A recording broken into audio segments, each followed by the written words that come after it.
Hi, I'm Ms. Hall, and this is Lesson 0.1, Function Families. In this lesson, we're going to do two things. First, we're going to review the definition of a function. And next, we're going to look at four types of functions that you've probably already seen before.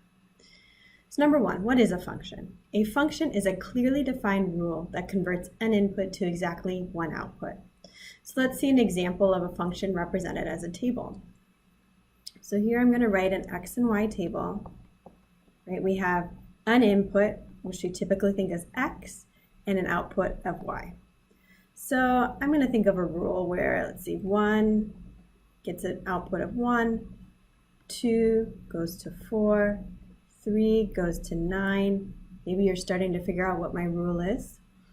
And so let me see, if I'm going to test if this is a function, I'm going to put back in the number 2, and out comes 4. So this is a function.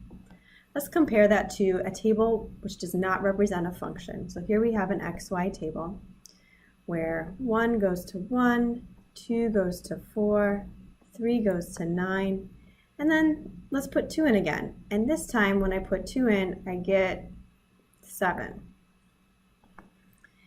And because I put the same input in but got a different output, that breaks it and makes it not a function. It's a relation, not a function. Let's see, you probably know this also as a graph, a function. So here we have a coordinate plane.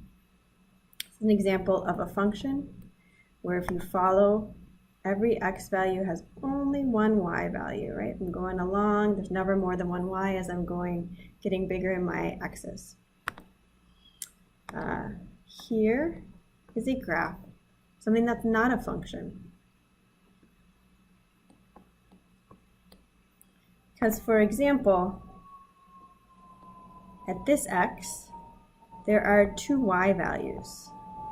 So some of you have probably heard this is the vertical line test. So if it passes the vertical line test, you can run a vertical line across the graph and only hit one point at a time, you have a function.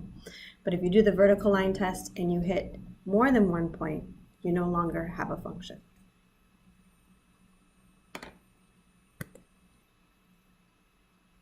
Next up, we're going to look at 4 specific types of functions. You've seen these already in Algebra 1, and we're going to review them right now. The expectation is that you can identify which function family each graph belongs to by looking just at the graph. So for each one that we review, I'm going to give you a fact about that function family and a couple of sample equations that represent that type of function family. Later on in this course, we're going to spend multiple lessons on each type. So again, for now, I just want you to be able to see a graph and figure out what function family it belongs to. We begin with the exponential functions. So I've got 2 graphs. The first one is exponential decay. That might be like half-life, some kind of thing deteriorating. And the next is exponential growth. And this is like compound interest, something that's growing exponentially. Again, we'll learn more about that later. What I want you to know right now is that this function is of the form y equals a times b to the x power, where that input is in the exponent. Right, there's the input. And then some example functions, right? You could have y equals 2 to the x, or y equals 1/2 x to the x power. And that is a review of exponential functions. We now move on to periodic functions. And so maybe you've seen this before, and we're definitely in the spring going to look at periodic functions more. What I want you to know about periodic functions right now is that it's a function that repeats at regular intervals. So, repeats at regular intervals.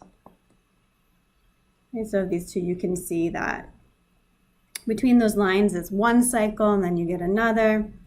Some examples of periodic functions are y equals sine of x or y equals cosine of x. Next up, we have polynomial functions.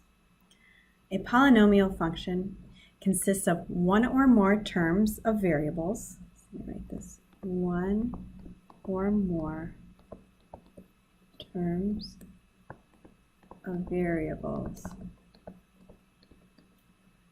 with whole number exponents, with whole number exponents. In other words, not negative exponents. So many, it could be many terms.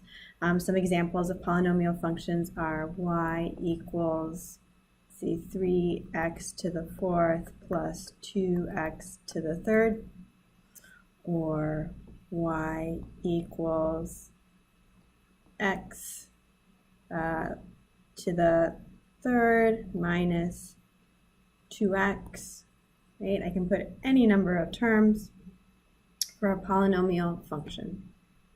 And lastly, we have quadratic functions. Quadratic functions, the standard form of a quadratic function is y equals ax squared plus bx plus c. So this is a subset of the polynomial functions where the highest exponent, the highest degree, the degree of the function is 2. The highest exponent is 2. These form a parabola. And some examples of quadratic functions are y equals x squared, or y equals negative x squared plus 3.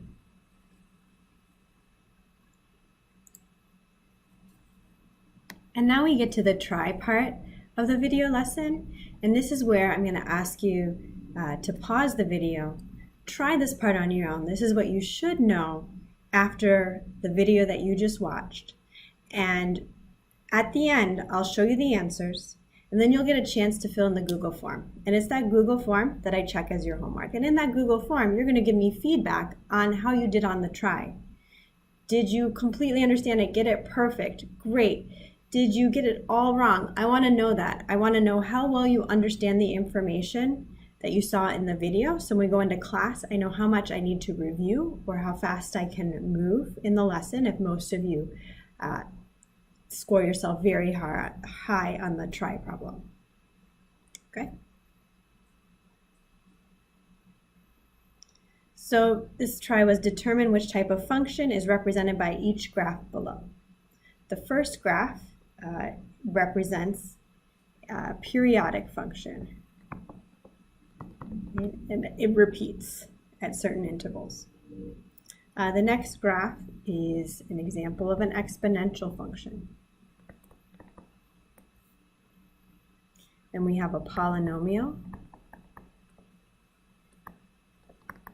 function, and finally a quadratic.